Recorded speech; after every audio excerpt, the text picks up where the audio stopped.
तर तुम्हाला मजा येईल. हो. हॅलो हॅलो हॅलो, कृपया लक्ष द्या इकडे.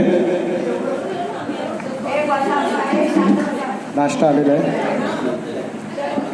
आधी सुरुवात मी छोट्याशा ह्याने करते, सिक्वेन्सने तुम्हाला सांगते. आता सध्या गाण्याचा माहोल सुरू आहे आपला, नाहीतर मग पंच जातील. फक्त तुम्हाला एकच काम करायचं आहे की झाल्यावर हसायचं आहे.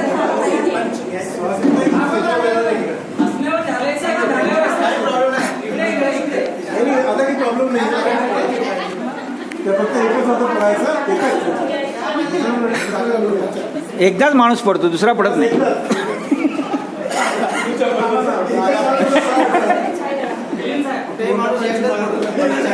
आणि त्याला वाचवणारा भरभक्कम माणूस इथे असतो. आणि अशा प्रकारे कार्यक्रम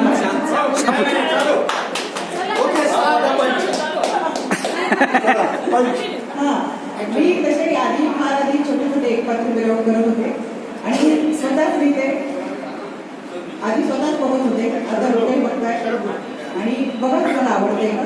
तसं का गाण्याचं सुरू आहे, तर मी थोडंसं गाण्याच्या ह्याच्यापासून सुरू होते. तुमची माझी आपली सगळ्यांची लाडकी आशा भोसले, ती एका छोट्याशा कार्यक्रमाला निघाली होती, कुठेतरी कार्यक्रमाला. समर्थ ऑर्केस्ट्रा तिचा एका बसमध्ये आणि कारमध्ये ती, तिचा ड्रायव्हर, तिचा सेक्रेटरी अशी चालली होती. आणि एका निर्जन आणि निर्जन स्थळी तिची कार बंद पडली. यंत्र असते, कुठेही बिघडतं, आपल्याला काही कळत नाही कुठे बंद करावं. ऑर्केस्ट्रा वगैरे सगळं पुढे गेला आणि मग आता बघायला लागलं की इथे कुठेतरी आहे का कोणी मेकॅनिक वगैरे. पण खाली उतरला सेक्रेटरी, ड्रायव्हर सुद्धा. तेवढ्यात आपल्याला तर माहिती आहे की गावाबाजूला म्हणजे रस्त्याच्या बाजूला खूप शेती वगैरे सगळे असतात आणि बातमी गेली की आशाताईंची गाडी बंद झाली, आशाताईंची गाडी बंद झाली. सगळा गाव तिथे लोटला आणि मग गावाचे पाटील पण आले आणि ते म्हणाले, आशाताई तुमची गाडी दुरुस्त होईपर्यंत या की वाईच पारावर आराम करा, गुळपाणी घ्या आणि मग जसा तुमची गाडी सुरू होईल तशी तुम्ही जा. मग अशा वेळेस द्या, कोणाचं मन त्यांना पडवतच नाही. त्या आल्या, पारावर बसल्या आणि मग गावचं पाटील म्हणाला की आशाताई आता होऊन जाऊ नाही एखादं फडकतं गाणं. मग आशाताई म्हणतात की अहो पण मला साथ लागते. तो म्हणतो साथीचं काय घेऊन बसला असा, आमच्या गावात आहे ना तमाशाचा फळ, चंगू मंगू, ते करतील तुम्हाला साथ. आणि अडाले बोलावून चंगू मंगूला. चंगू मंगू आपले पानाचं तोंड पुसत पुसत कसे कसे आले, आशाताईंना साथ द्यायची वगैरे. आणि मग आशाताईंनी सुरू केलं, ब्रह्मा विष्णू आणि महेश्वर सामोरी बसले, मला हे दत्तगुरु दिसले. आणि दत्तगुरु दिसले, मला हे दत्तगुरु दिसले म्हटल्याबरोबर या तमाशातल्या लोकांनी गवाईला दत्तगुरु दिसले, गवाईला दत्तगुरु दिसले. हो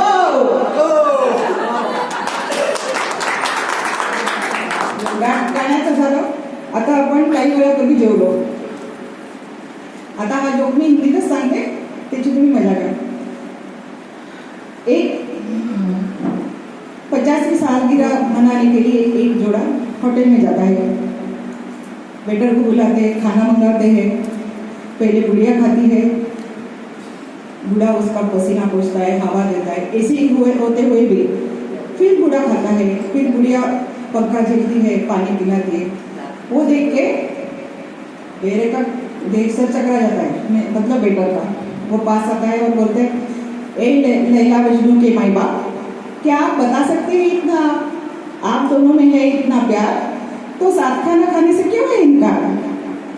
बूढ़ा मुस्काया, जरा सबूत आया और बोला, बेटे वैसे ख्याल तो तुम्हारा नेक है, मगर हमारे पास दांतों का सेट एक ही है.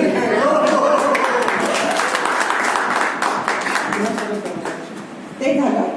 आता आज गुलाबजाम सगळ्यांनी खाण्यात आलेले गोड गोड. तर पुण्याचं म्हणजे आता पुण्यातच एका पॅथॉलॉजी लॅबमध्ये एक बाई जाते आणि ती म्हणते की मला युरिन म्हणजे हे टेस्ट करायचं की मला जरा गुलाबजाम खाल्ल्याने असं डाऊट येतोय की मला शुगर वगैरे आली आहे का.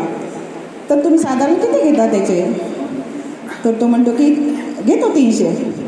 मग पुन्हा म्हणते बाटलीच्या साईजवर वगैरे काही अवलंबून आहे का. मग तो म्हणतो नाही कोणतीही बाटली आणा, पैसे तेवढेच पडतील. बरं मग मी उद्या घेऊन येते म्हणते. आणि मग दुसऱ्या दिवशी ती जरा बाटली जरा मोठीच घेऊन जाते. तपासायला 300 रुपये द्यायचे आहेत ना, लहान कशाला, मग मोठीच बाटली घेऊन जाते.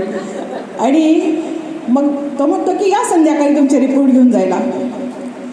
मग बाई संध्याकाळी रिपोर्ट घ्यायला जाते. रिपोर्ट घेऊन ती इतकी खुश होते की ती तिथनंच ती फोन करते, हॅलो पिंट्या, तुला मला बाबांना काकाला काकूला आजी आजा आजोबांना आत्याला आपल्यापैकी कोणाला शुगर नाही आहे.